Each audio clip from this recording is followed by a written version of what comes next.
రాంబాయ్ రాంబాయి రాంబాయ్ ఏంటి మరి కేసీఆర్ ప్రభుత్వం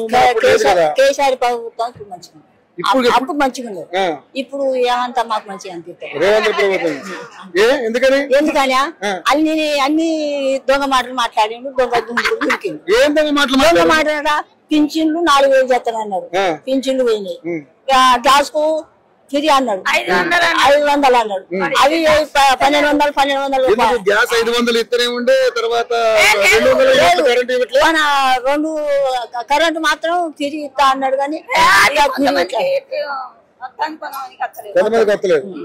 ఆ గ్యాస్ పైసలు కూడా పైసలు 910 కట్టుకుంటాను ఇక అవి పడతానే పడతానే లేవు 6 గ్యారెంటీ లేవు అమలు కావట్లేదా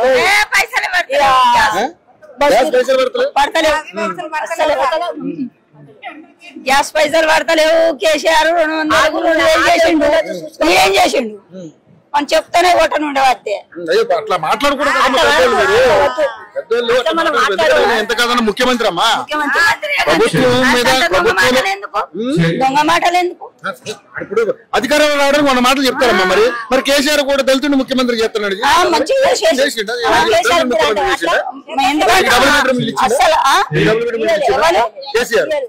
ఇస్తాడు ఇప్పుడు ఇస్తాడు 10 ఏళ్ళు ఇచ్చిందా 10 ఏళ్ళు ఇచ్చిందా